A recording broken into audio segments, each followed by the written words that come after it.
5, 4, 3, 2, 1.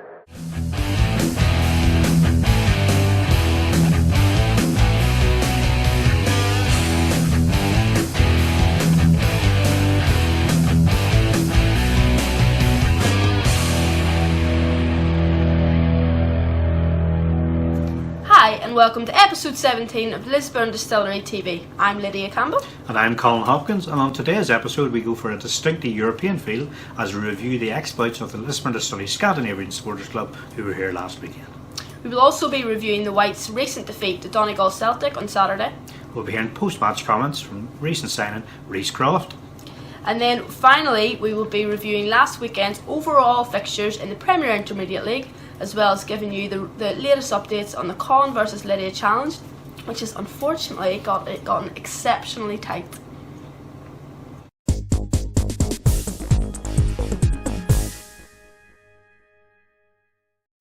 So Lydia, another disappointing defeat at the weekend, Yeah. an unfortunate one which has left us in a bit of a mess towards the lower end of the table.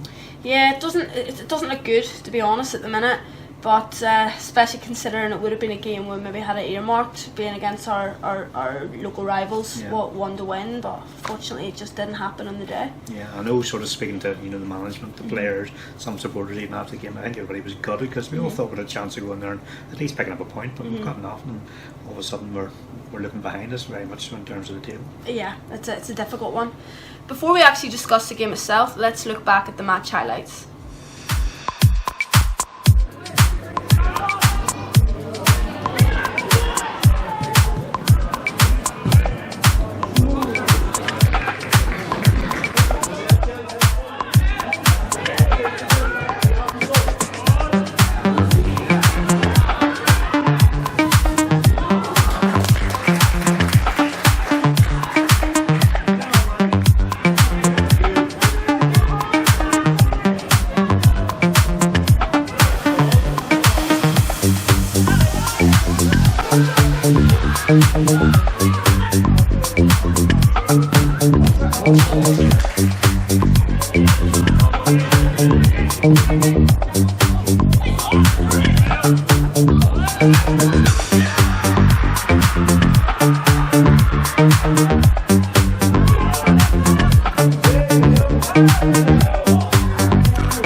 So Colin, thoughts on the game?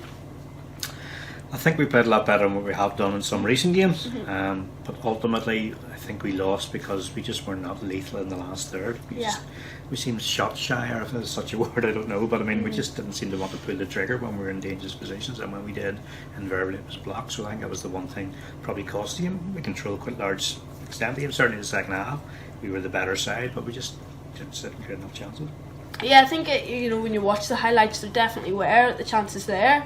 But I think you're right. There was a couple of times maybe swiping at the ball. There was other times it was, Donegal Celtic know how to grind out a win, and not that they had to grind out the win, but they know how to put men on the line when they need to, and it's a difficult one. Yeah.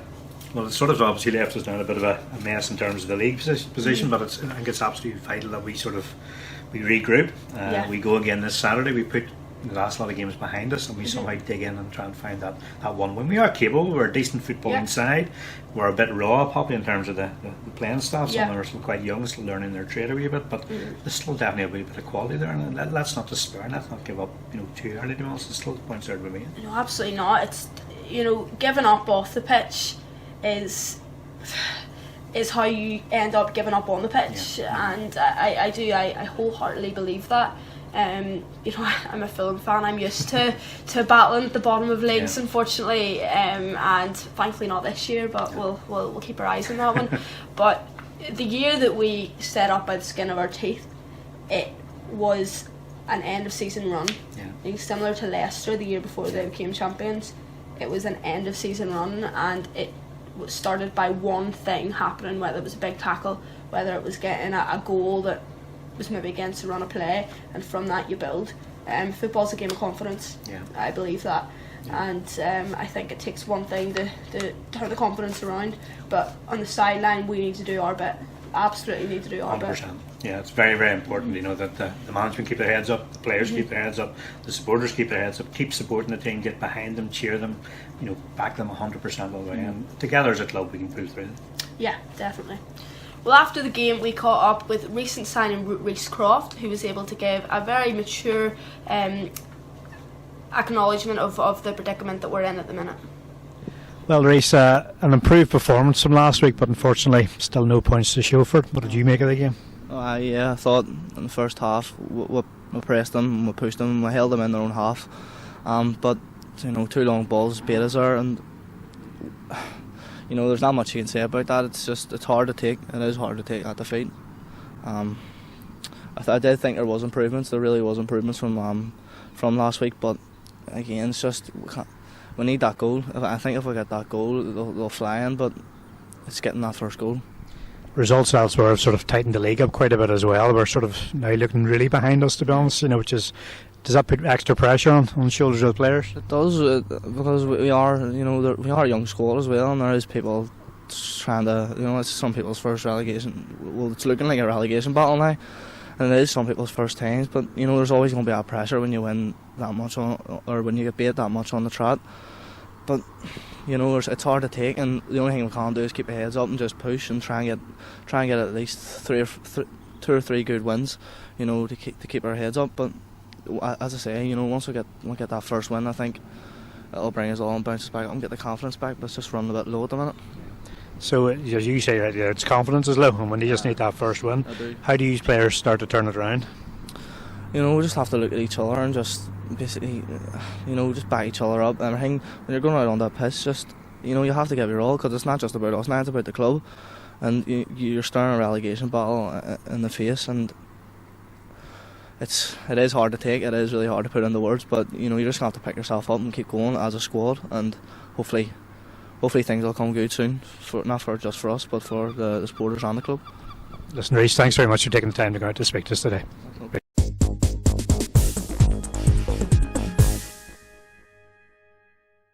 Despite the fact it was a disappointing week on the field for Distillery at the weekend, it was a very encouraging weekend off the field, in that we had the visit from the Lisburn Distillery Scandinavian Supporters Club, who travelled just under 2,000 miles to attend the game with Donegal Celtic. Yes, so as you can see, Colin and I are wearing rather unusual shirts tonight. I'm wearing the official Lisburn Distillery Scandinavian Supporters Club tee, which the guys very kindly donated to me to see, while Colin here is wearing the club shirt of IS Halmia, who play in the Swedish 3rd Division. Colin, I hear you're actually going over to visit in May. Do you want to tell us a little bit more about that? Yeah, well, that's what the hope is. I mean, basically we've received an invite from Halmia to go over and spend some time with them to sort of see exactly how they run as a club. Yep. Very similar to the Whites in that a few years ago they were top side in Sweden. They've had a few lean years, they've had a few financial issues, and they've plummeted down through the leagues, but now they're slowly but surely starting to turn things around, so we're looking, you know, forge a few bonds with them and obviously learn a wee bit from them as well, so very much looking forward to the trip.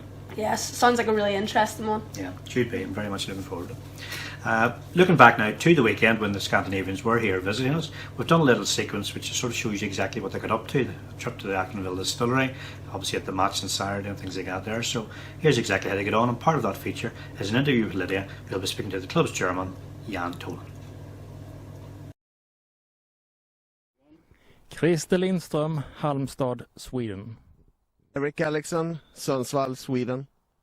Van Johansson, Gothenburg, Sweden. Peter Larsson, Halmstad, Sweden.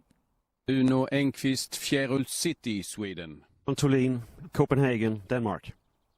Son, Laholm, Sweden. Christer Sledgehammer Karlsson, Halmstad, Sweden. Jonas Samuelsson, Stockholm, Sweden.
Today we get the absolute joy of interviewing Jan Tholin from the Scandinavian Supporters Club at Lisburn Distillery.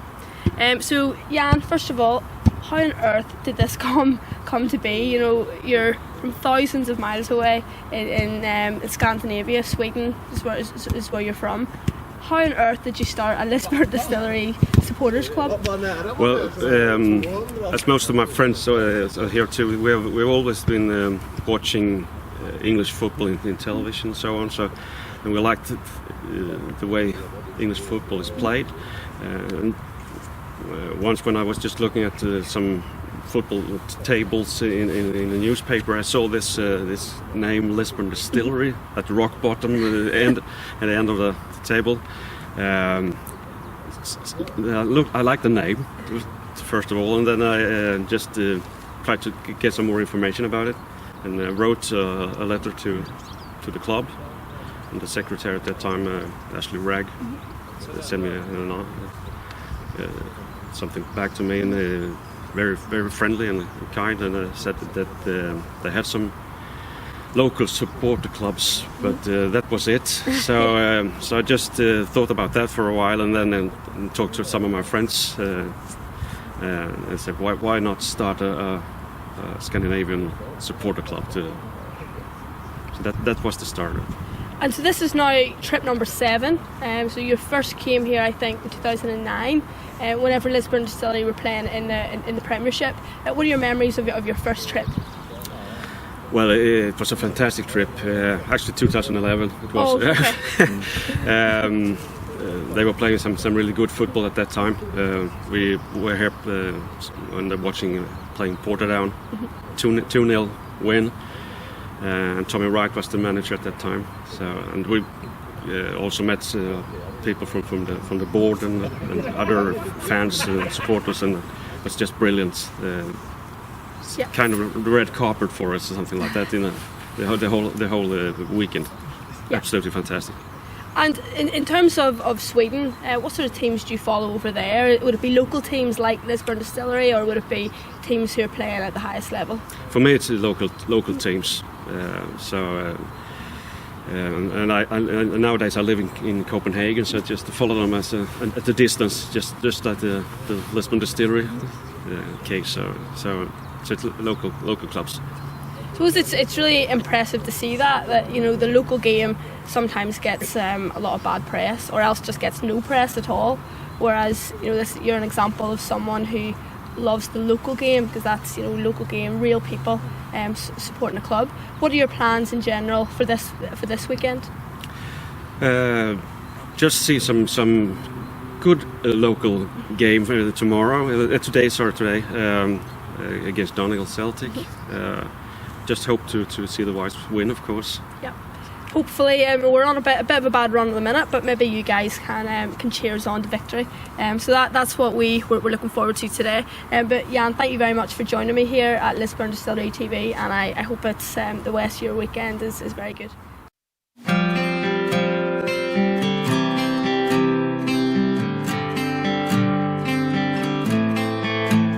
Lydia, that's the first time you have had a chance to meet our Lisburn Distillery Scandinavian Supporters Club. What did you make of them? I really liked them, you know, really lovely guys, and they just clearly love sport, which is, you know, I love sport as well, so it was, you know, it worked very well. But it's also one of the most bizarre things I've probably ever been involved with. You know, how many local football clubs from anywhere in the world can boast a supporters club from 2,000 miles away. It's crazy. It's nuts. I mean, my mum's completely infatuated by it. Right. She thinks it's brilliant. You know, the amount of times she said to me or other people on Sunday, "Oh, Lydia, tell such and such who you were interviewing yesterday." And I'm going, you know, every time she met someone, it's just a great story, and it's one that it really makes me happy. It's that sort of warm, fuzzy feeling when you think about sport connecting people. This is an example of it, and I love that. I can't help but smile when I think about it. I think what impresses me as well is the fact that it's not just a one-off visit. These guys come every year without fail, and they've kept up with the club despite all our hard times. They've kept supporting us, and that's been fantastic. It's brilliant. The other thing, just to bring to your attention, folks, is this lovely display item behind us here at the moment, which the guys brought over just to present to Lisburn Distillery, and basically it's well wishes from a number of well-known Swedish footballing personalities, including the current Swedish national manager, former Swedish national managers and managers of some of the teams in Sweden, as well as Henrik Larsson, who obviously played for Celtic, Barcelona and Manchester United as well. So thank you very, very much for doing that for us, guys. Really appreciate it. And guys, as well, just on behalf of Lisburn Distillery, we would just like to really wish our true thanks for your ongoing support, as Colin said, year after year, and we really look forward to having you back here in the future.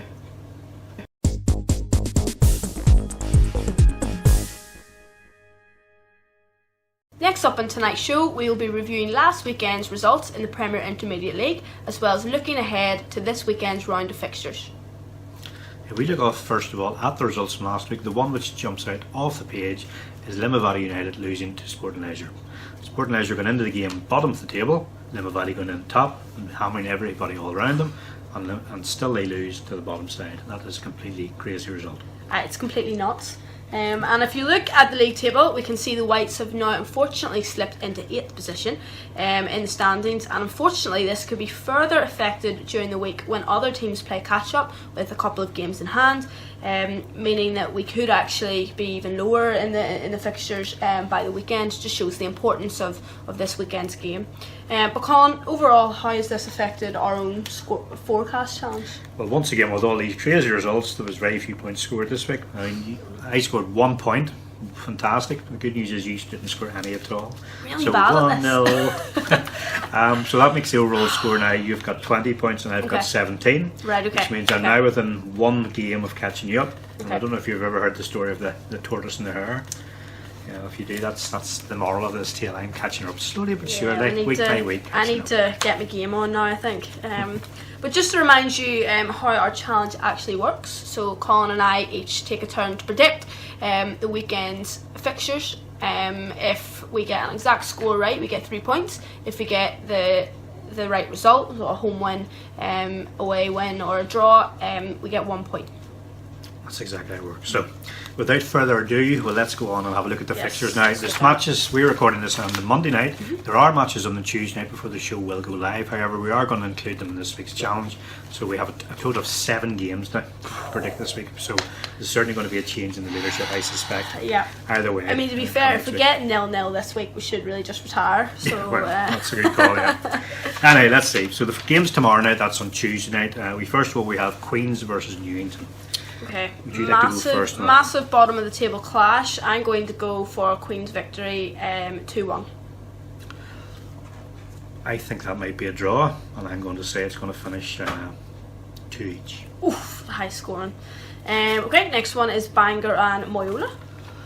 Bangor at home on their artificial surface, but then Moyola Park are also used to playing that sort of surface, so that could be another close game. I think Moyola might just edge that one, and I'm going to go for Bangor 0, Moyola 2. think I'm going to be brave and go for a Bangor victory, but I think it's going to be tight. Okay. I'm going to go for 2-0 Bangor. Okay, we're complete reverse of mine. And the last game tomorrow night sees a reverse of Saturday's fixture in that Limavady this time will entertain Sport and Leisure up at the Limavady Showgrounds. You call that one? I think Limavady are going to be out for some revenge. You think so? Yeah, I'm going to go 3-0 Limavady. I think they'll win. I'm going to go with it's a hard one now. I'll go for 2-0 to Limavady. Okay. Okay. So that's Tuesday night's fixtures. So if we now look ahead to the weekend's games, so we'll start off with Newington at home to Dundela.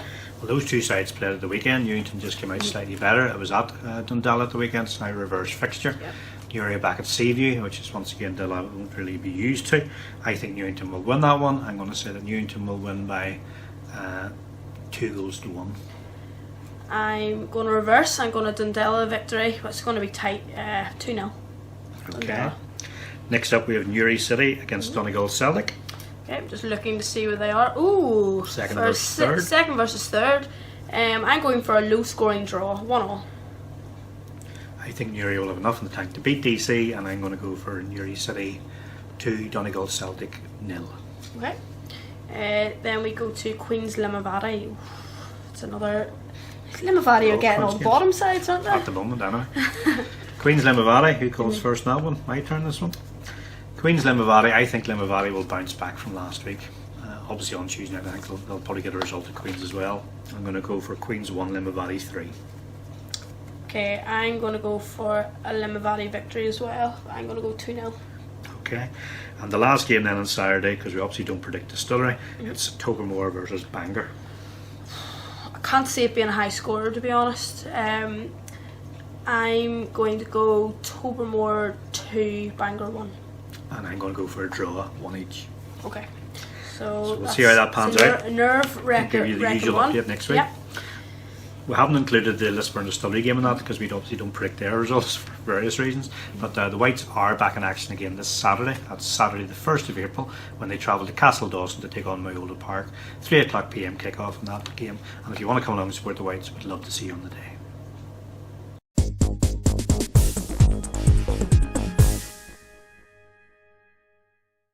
So that's about it for another episode of Lisburn Distillery TV. Just before we do go, we'd just like to congratulate Lisburn Distillery Under-17s who this weekend clinched the league title in the Lisburn Junior Invitational League.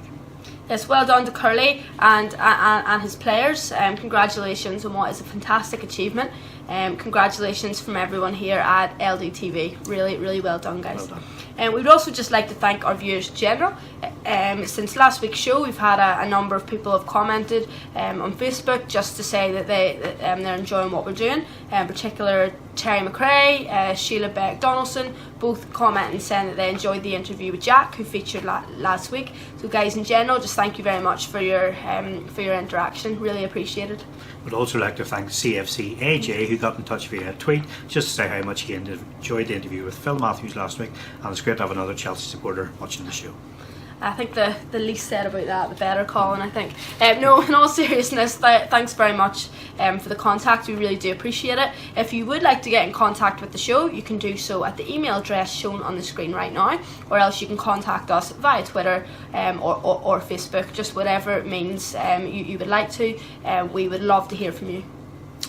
So that's about it for the show. Thanks once again for watching. I've been Colin Hopkins. I've been Lydia Campbell. Come on, you Whites.